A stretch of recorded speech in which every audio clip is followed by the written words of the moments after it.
Assalamualaikum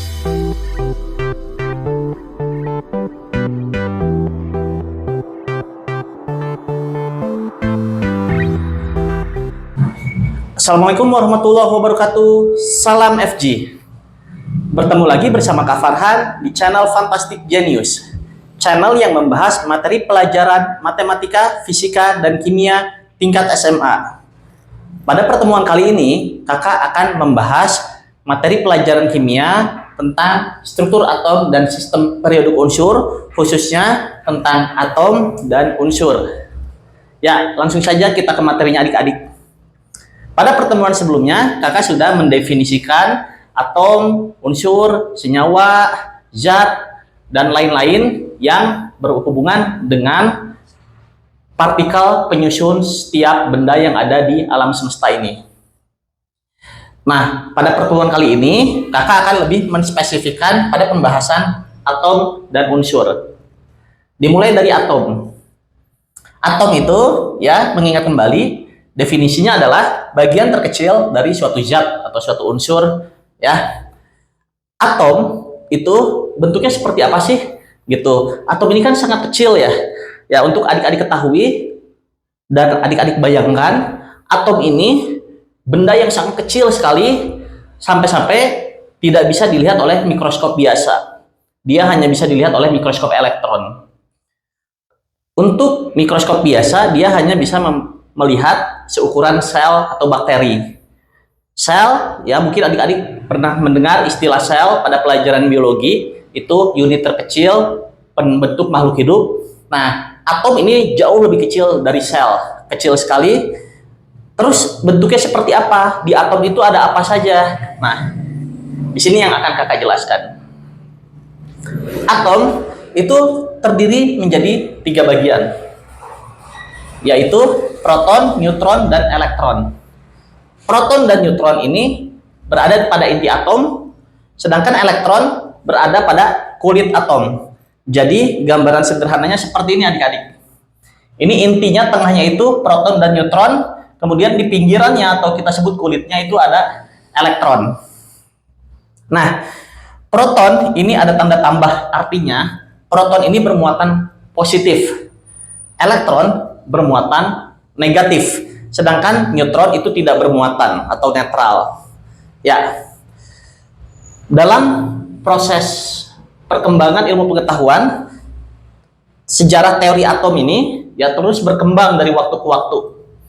Di sini kakak menuliskan sedikit sekilas ya tentang sejarah teori atom dan tokoh-tokohnya. Pertama adalah Aristoteles. Aristoteles mengemukakan bahwa semua unsur dan semua zat, ya semua benda yang ada di bumi ini terdiri dari bagian terkecil yang sudah tidak bisa dibagi lagi. Aristoteles mengatakan seperti itu.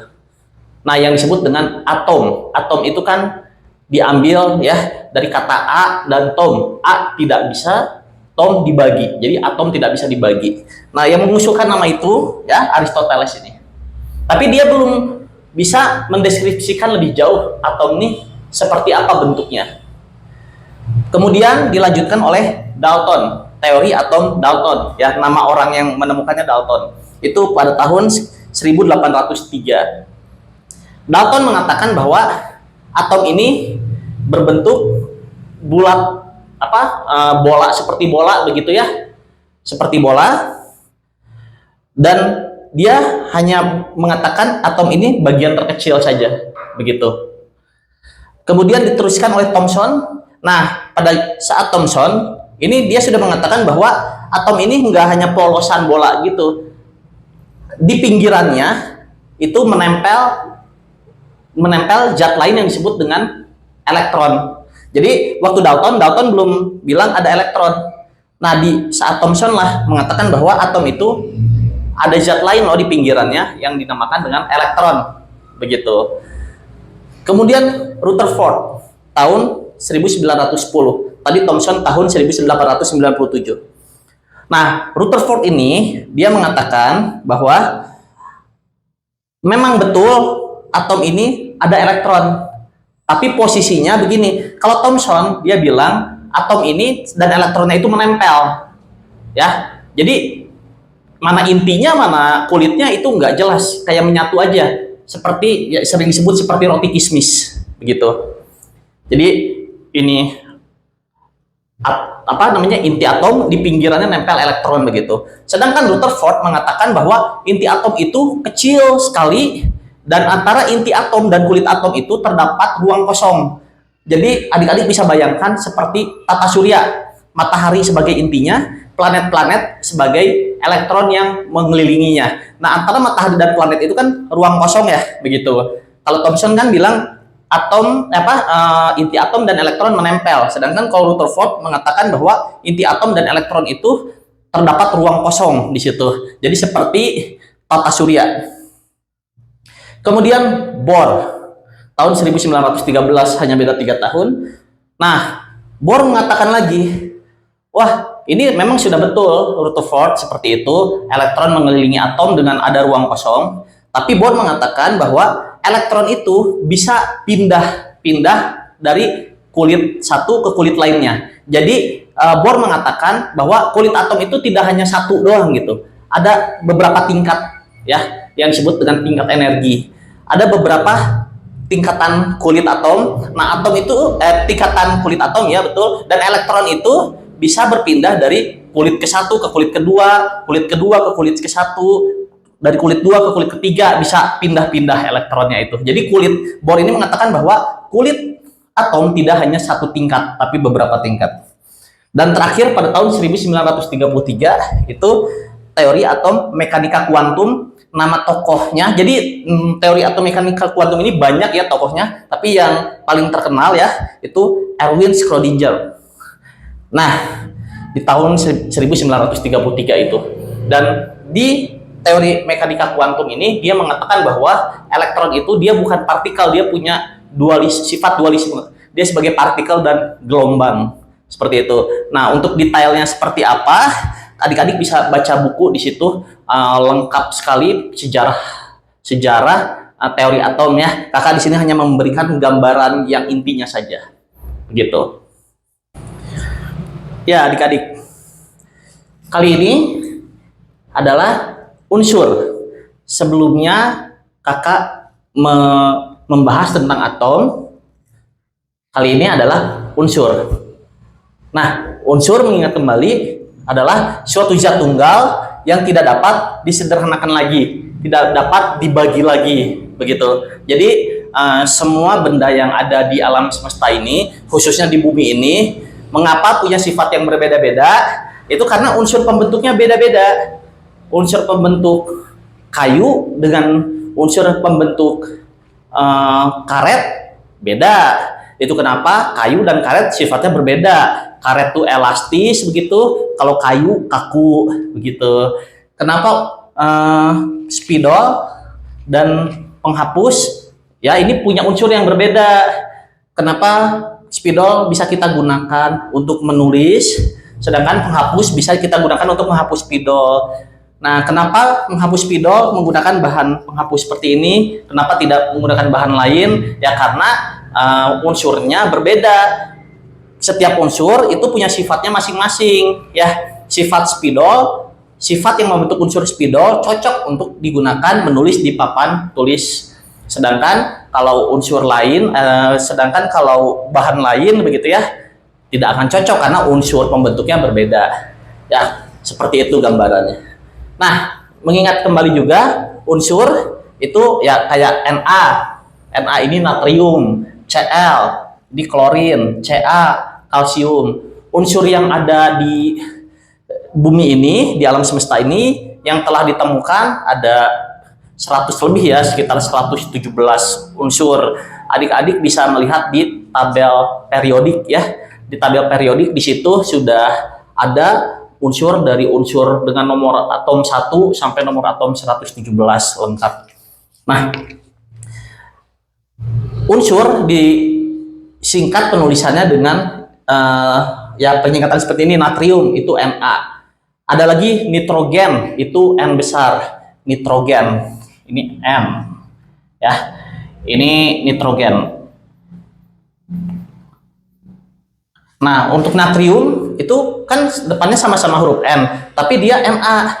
Kenapa? Karena kalau dia ditulis M juga nanti tertukar dengan nitrogen gitu ya. Ada lagi C, ini karbon. Kan karbon huruf depannya C, jadi singkatannya C. Kalsium juga huruf depannya C, tapi singkatannya Ca untuk membedakan dengan karbon. Jadi penulisan atau penyingkatan unsur itu bisa dengan sistem satu huruf begini, tapi kalau satu hurufnya sudah ada yang sama, kita gunakan dua huruf dengan huruf kedua itu huruf kecil ya. Huruf pertama huruf besar, huruf kedua huruf kecil seperti ini. Oke. Nah, kalau ini senyawa ya, CO2. Ini senyawa karena ini gabungan dari unsur C dan unsur O. Jadi kalau senyawa ini bisa disederhanakan lagi. Kalau unsur kan tadi zat tunggal yang tidak bisa disederhanakan lagi. Udah Na udah nggak bisa kita apa-apain lagi. Udah Na, dia udah satu unsur. Tapi kalau senyawa CO2, nah dia bisa dijadikan C dan O. H2O itu H dan O. O2, nah O2 kan ya ini O2 ini berarti ini ya apa namanya molekul unsur ya, senyawa ini molekul unsur karena ini terdiri dari dua unsur oksigen yang bereaksi. Nah ini ada lagi C6H12O6, ini semua adalah senyawa. Oke, sudah jelas bedanya ya, unsur hanya satu ya, satu unsur aja, kalau senyawa beberapa unsur. Kemudian di sini ada, kakak akan mengupas unsur natrium Na. Biasanya dalam penulisan unsur itu nanti di atas ada nomor, di bawahnya sini ada nomor. Yang atas ini namanya nomor massa atau massa atom, yang bawah nomor atom.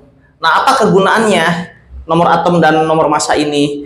Itu menggambarkan tentang jumlah proton, neutron, dan elektron pada unsur tersebut. Seperti ini. Na, nomor massa 23, nomor atom 11. Nah, di sini nomor atom sama dengan jumlah proton, nomor massa sama dengan jumlah proton ditambah neutron. Kemudian pada unsur netral, jumlah proton sama dengan jumlah elektron ya. Pada unsur netral. Jadi ada unsur yang enggak netral atau unsur yang bermuatan yang disebut dengan ion nanti itu. Nah, saat ini kakak fokus pada unsur netral dulu ya. Nah, dari sini kita bisa identifikasi Na ini nomor massanya 23, nomor atomnya 11. Berarti jumlah proton Na ya, jumlah proton itu sama dengan nomor atom. Jadi jumlah protonnya 11 ya. Protonnya 11, kakak tulis ya. Proton 11. Kemudian neutronnya pada unsur Na. Di sini katanya neutron itu jumlah sama dengan ya, nomor massa itu jumlah proton tambah neutron. Nomor massanya kan sudah ada 23 ya. Nomor massa 23, protonnya 11. Neutron berarti 11 tambah berapa biar jadi 23, atau 23 aja kurang 11. Jadi neutronnya itu 23 kurang 11. Neutron itu nomor massa dikurangi nomor massa dikurangi nomor atom. Jadi neutronnya 12. Satu lagi elektron. Nah, ini adalah unsur netral. Pada unsur netral, jumlah elektron sama dengan jumlah proton. Jumlah proton 11, jumlah elektronnya juga 11. Seperti itu ya adik-adik. Jelas ya? Jadi kegunaan dari nomor atom dan nomor massa itu untuk kita mengidentifikasi unsur tersebut memiliki berapa proton, neutron, dan elektron. Oke? Ya, adik-adik. Seperti biasa, setelah sesi penjelasan adalah sesi latihan soal untuk menguji pemahaman adik-adik. Adik-adik di sini ada soal, ada pertanyaan ya. Unsur kalium dengan ya seperti ini penulisannya. Adik-adik tentukan nomor atomnya berapa, nomor massanya berapa, protonnya berapa, neutronnya berapa, dan elektronnya berapa. Oke, tadi kakak sudah contohkan di unsur natrium. Kali ini adalah unsur kalium. Oke, adik-adik bisa pause videonya untuk kerjakan terlebih dahulu, kemudian play kembali untuk bandingkan dengan jawaban kakak. Jika jawabannya sama, berarti adik-adik sudah paham. Jika jawabannya salah, adik-adik bisa pelajari lagi ya. Langsung saja, nomor atom. Ya, nomor atom ini yang bawah, jangan tertukar. Nomor atom yang bawah, yang atas nomor massa. Berarti nomor atomnya 29. Nomor massa yang atas ya. 39. Proton. Nah, protonnya ada berapa nih? Di sini maksudnya jumlah proton. Jumlah proton sama dengan nomor atom. Berarti 29. Neutron. Neutron itu gampangnya nomor massa dikurangi nomor atom, ya. Nomor massa kurangi nomor atom atau nomor massa kurangi proton bisa. 39 kurang 29 yaitu 10 neutronnya. Terakhir elektron. Elektronnya pada ini kan unsur netral ya. Pada unsur netral, elektron sama dengan proton, 29. Ya, seperti itu adik-adik. Bagaimana? Apakah jawabannya sama? Jika sama, selamat adik-adik sudah paham. Oke, sampai sini dulu untuk pertemuan kali ini. Kakak ucapkan terima kasih. Wassalamualaikum warahmatullahi wabarakatuh. Salam FG.